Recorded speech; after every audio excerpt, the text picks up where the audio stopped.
প্রধান উপদেষ্টা ডক্টর মোহাম্মদ ইউনূসের কাছে প্রতিবেদন জমা দিয়েছে ৪ সংস্কার কমিশন।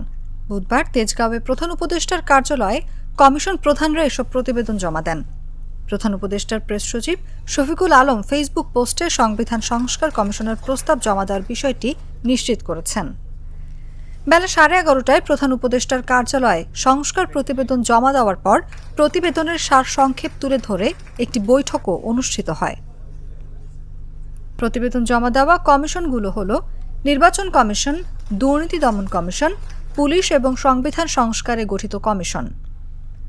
সংবিধান সংস্কার কমিশনের প্রধান অধ্যাপক ডক্টর আলী রিয়াজ, নির্বাচন ব্যবস্থা সংস্কার কমিশনের প্রধান ডক্টর বদিউল আলম মজুমদার, পুলিশ প্রশাসন সংস্কার কমিশনের প্রধান সরফরাজ হোসেন এবং দুর্নীতি দমন কমিশন সংস্কার কমিশনের প্রধান ডক্টর ইফতেখারুজ্জামান এসব প্রতিবেদন জমা দেন। বিকেল ৩টায় সংবাদ সম্মেলন করে এই বিষয়ে গণমাধ্যমকে সরকারের পক্ষ থেকে বিস্তারিত জানানোর কথা রয়েছে। গত ৩ অক্টোবর কমিশন গঠন করে প্রজ্ঞাপন জারি করেছিল অন্তর্বর্তী সরকার।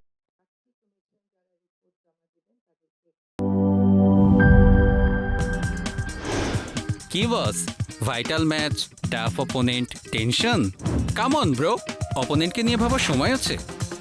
আসল অলরাউন্ডারের কাজই তো হলো যে কোনো টাফ সিচুয়েশনে টিমকে অলরাউন্ড প্রোটেকশন দেওয়া।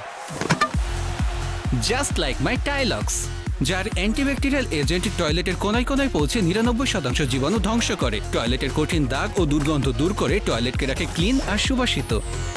টাইলক্স টয়লেট ক্লিনার, ক্লিন মানেই টাইলক্স।